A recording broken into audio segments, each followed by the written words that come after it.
Yes. Pak Kadis, kapan hari kan Kasat ke Turki tuh Pak ngelihat drone itu apa sebenarnya yang diinginkan TNI di drone apa sih? Jadi ya yang sekarang sedang mencoba untuk di operasional oleh pemerintah adalah bagaimana kita dropping logistik dengan menggunakan drone. Ya. Karena tentu itu bisa antisipasi beberapa poin ya, efektivitas ya, berkaitan juga dengan masalah keamanan personil, berkaitan juga dengan keamanan alutsista material kita ya. Jadi sedang dijajaki bagaimana kita melaksanakan hubungan operasional ya, berkaitan dengan dropping logistik ya, untuk pasukan maupun untuk membantu masyarakat itu menggunakan Satuan yang mengoperasikan nanti siapa Pak? Kalau drone itu pada prinsipnya semua satuan operasional kan bisa ya, karena drone itu nanti operatornya tentu dilaksanakan pelatihan khusus sehingga tidak pada satu badan pelaksana tertentu. Tapi kalau sudah masuk kepada yang fungsinya lebih tinggi lagi, lebih besar lagi, itu ada di penerbangan tingkatan darat. Tapi kalau yang berkaitan dengan drone ya, untuk support logistik ya, terus untuk masalah kegiatan surveillance ya, itu atau untuk membantu masyarakat membawa beberapa material yang dibutuhkan di tempat-tempat terpencil, satuan-satuan operasional yang ada di wilayah tersebut dan ditugaskan dari tersebut itu bisa. Kadis izin yang dari Turki itu yang dipilih dari Baykar atau Aselsan atau dari mana? Ya nanti kita lihat ya. Pertimbangan milih Turki? Masih jajaki. Pertimbangan memilih Turki? Apakah memang paling maju sekarang drone-nya di dunia? Ya kita lihat yang sudah banyak dipakai oleh satuan-satuan di dunia ya maupun di kawasan ya. Tapi sekali lagi belum ada keputusan tertentu tentang mana, semuanya kita jajaki, semuanya speknya kita lihat ya, battle proven-nya juga kita lihat ya, operasional yang sudah pernah kawasan juga kita lihat. Saya mau nanya soal kasus hukum Pak terkait dengan Badal ini. Sudah 40 hari keluarga korban sedang menunggu untuk proses yang dilakukan oleh Pemda. Seperti apa Pak? Sudah dilimpahkan. Ya? Nah, sudah. Jadi sekarang permasalahannya itu sudah untuk dari Pomdam sudah dilimpahkan kepada auditor. Tapi tersangkanya belum ditetapkan kan? Sudah ada 22 tersangka. Nah, 22 tersangka. Jadi nanti coba teman-teman bisa tanya ya, dibuka lagi dengan teman-teman yang ikut waktu pelaksanaan rilis di Kodam 9 Udayana. Ya, sudah disampaikan rilis perkembangannya, dilimpahkan. Itu sudah dilimpahkan berkas perkara 22 orang tersangka ini dari penyidik Polisi Militer Kodam 9 Udayana ke auditor. Lalu bagaimana? Nanti setelah saya itu akan sama auditor diakses. Dia punya waktu 2 minggu. Dia punya setelah pelimpahan dia punya waktu 2 minggu untuk lihat berkasnya. Ya, kalau sudah lengkap, tidak perlu dikembalikan lagi perbaiki, ya, nanti akan diajukan untuk pengadilan. Dalam waktu dekat ini sudah naik ke pengadilan militer karena semua tersangkanya kan TNI aktif. Nanti keluarga akan diundang, media juga bisa mengikuti. Menyambung itu Pak, kira bagaimana menjamin agar hal ini tidak terulang terkait dengan kultur kekerasan dalam pembinaan TNI? Itu pasti, ya. Itu pasti. Setelah kegiatan atau kejadian atau permasalahan itu, ya, TNI Angkatan Darat melaksanakan evaluasi secara menyeluruh pada semua jajaran. Dan Kasat juga sudah menyampaikan, ya, kita akan melaksanakan evaluasi waktu itu. Ya, selesai itu, ya, sekarang ditekankan kepada semua jajaran, kembalikan lagi kepada ketentuan, kembalikan lagi kepada aturannya, bagaimana pelaksanaan pembinaan yang harus dilaksanakan. Prinsipnya, ya, sekarang kita sedang melaksanakan, setelah kita mengingatkan semua jajaran mengevaluasi, kita sedang melaksanakan pengawasan.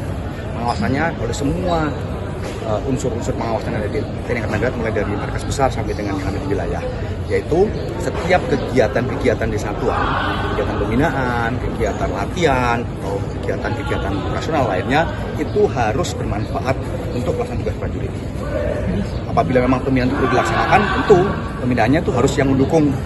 Nantinya setelah selesai pembinaan dilaksanakan, prajurit jadi tahu mana yang seharusnya dilakukan, mana yang tidak boleh, dan pembinaan yang dia terima itu bermanfaat untuk pelaksanaan tugasnya, tidak yang menimbulkan kerugian. Artinya yang kultur kekerasan itu bukan bagian dari kultur TNI? Enggak, tidak. Latihan, pembinaan harus dengan keras, tetapi bukan dengan kekerasan. Keras itu artinya apa? Kalau dia harus melaksanakan suatu latihan pembinaan, baik itu fisik maupun kegiatan taktis maupun teknis, 2 jam tidak boleh dia mencuri-curi waktu. Kan itu. Nah, kalau dari petunjuknya mengatakan tahapannya ini yang dilaksanakan, berikutnya tahapannya ini, itu semua tahapan harus dilaksanakan. Itu namanya latihan dengan keras. Tapi tidak ada ya kita tolerir kekerasan. Pak Karis, izin terkait kasus hukum lagi ini kan yang terbaru di Polda Metro dari kalian juga sama Polda Kacang itu sejauh mana Mabesat memonitor kemudian kasus tersebut dan melakukan evaluasi, karena kalau disampaikan sama dengan Polda ini kan satuan asalnya juga bukan sembarangan ya saya dari kemudian ada pertanyaan kenapa kok dia bisa sampai melakukan itu. Kalau versinya Polda kan saat itu juga dalam pencarian satuan. Nah itu seperti apa tadi sebenarnya? Baik, nah, jadi seperti yang sudah disampaikan oleh Danpom saat rilis bersama, koordinasi bersama dengan Polda Metro. Ya, jadi dua anggota tersebut itu statusnya memang sedang ada permasalahan dan dia meninggalkan satuan. Tentu saat dia melaksanakan perbuatannya yang berkaitan dengan permasalahan kemarin itu tentu tidak dalam kontrol kendalian dari satuan. Dia melaksanakan secara personal, karena tadi yang disampaikan oleh Danpom kemarin ya, dia itu dicari oleh satuannya karena meninggalkan satuan ya, sehingga hal-hal seperti itu tentu menjadi bahan evaluasi kepada Direktorat Darat bahwa setiap prajurit harus bisa mengendalikan dirinya ya, dari pengaruh-pengaruh lingkungan ya, karena seperti yang sampaikan pada rilis kemarin juga keterlibatannya kan dia diajak gitu ya, ditawari ya dengan suatu kondisi tertentu. Nah, itu yang menjadi bahan evaluasi kepada seluruh jajaran Direktorat Darat ya, bahwa saat melaksanakan aktivitas kegiatan di lingkungan ya, harus betul-betul bisa punya pengendalian diri yang baik, sehingga bisa memilahkan mana suatu kegiatan itu bersama dengan lingkungannya itu yang positif, mana itu yang berisiko baik untuk personal maupun untuk satuan. Itu yang terus kita ingatkan itu sebagai salah satu contoh. Dan dari situ satu lagi yang menjadi penekanan bahwa kita Direktorat tidak pernah melindungi, mentolerir kegiatan seperti itu, sehingga semua jajaran kita tunjukkan, kita perlihatkan ini resikonya seperti ini ya, proses hukumnya harus jalani seperti ini, dan setiap prajurit harus bisa melihat itu, nantinya itu menjadi contoh. Pokoknya berarti saya tidak boleh ya mengikuti itu, jadi saya harus bisa mengendalikan diri, karena ada suatu hal tertentu, kondisi tertentu ya, yang terjadi resikonya kepada masing-masing. Motifnya soal ekonomi. Lalu bagaimana menjamin isu kesejahteraan Pak bagi TNI agar memang hal itu tidak berulang kembali terkait dengan motif ekonomi tadi? Tidak ada masalah dengan poin kesejahteraan buat prajurit.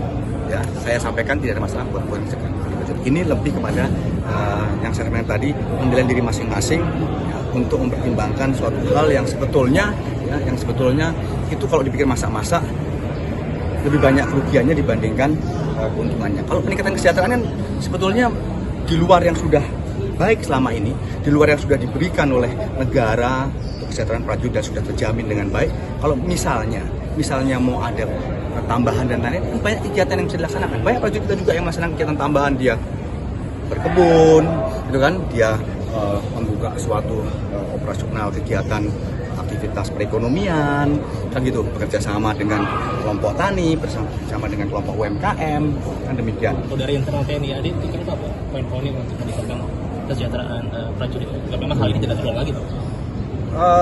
Untuk berkaitan dengan kesejahteraan, Bapak Kepala Staf Angkatan Darat ini sudah terus memberikan perhatian kepada jajaran. Contoh ya, misalnya untuk putra-putri yang berprestasi itu sudah diberikan beasiswa, gitu ya. Terus selanjutnya untuk prajurit-prajurit yang berprestasi di lomba-lomba internal maupun di kegiatan-kegiatan eksternal itu juga memberikan perhatian-perhatian selain dalam kapasitas pengembangan pendidikan dan karir, juga berkaitan dengan kesejahteraan lain yang bisa mensupport kehidupan sehari-harinya.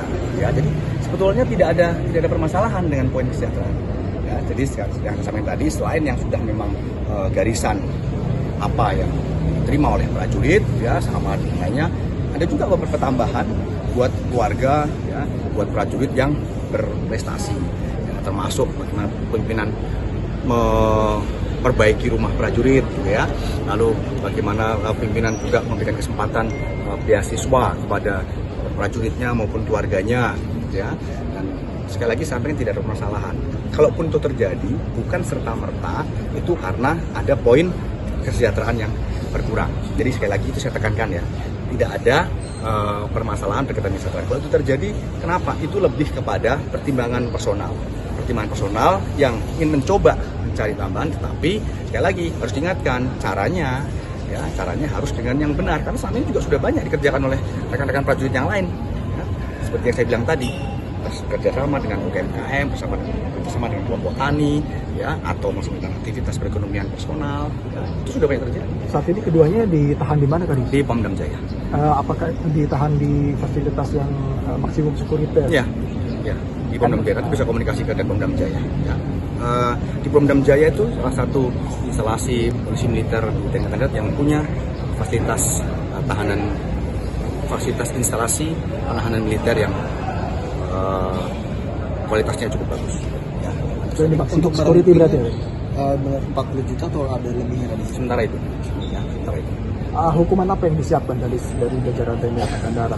Untuk masalah hukumannya, seperti saya masih memperdomani seperti yang kemarin disampaikan saat Komisi Pers bersama ya, berkaitan dengan rampasan kemerdekaan dan atau tindakan yang menyebabkan orang meninggal dunia. Sementara itu. Tapi kan sekarang pemeriksaan masih berlanjut. Ya, kemarin pemeriksaan yang bersangkutan sebagai terduga ya, setelah ditemukan cukup bukti ditetapkan sebagai tersangka. Ya, saat ini masih berlanjut pemeriksaan yang bersangkutan sebagai tersangka. Nanti kita itu perkembangannya. Ada arahan dari Kasat mungkin terkait dengan penanganan proses hukum terhadap dua prajurit tersebut? Arahan dari pimpinan Angkatan Darat jelas ya, diproses sesuai dengan ketentuan hukum yang berlaku, karena TNI Angkatan Darat tidak pernah melindungi ya, ataupun tidak akan pernah menutupi ya, suatu tindakan dari prajurit yang melawan hukum, yang tidak sesuai dengan ketentuan yang berlaku, kegiatan-kegiatan ilegal dan sejenisnya. Itu jelas. Update HUT TNI. HUT TNI itu tanggal 20 sama 21 besok itu ada TNI Fair ya, di mana Angkatan Darat juga partisipasi di situ ya.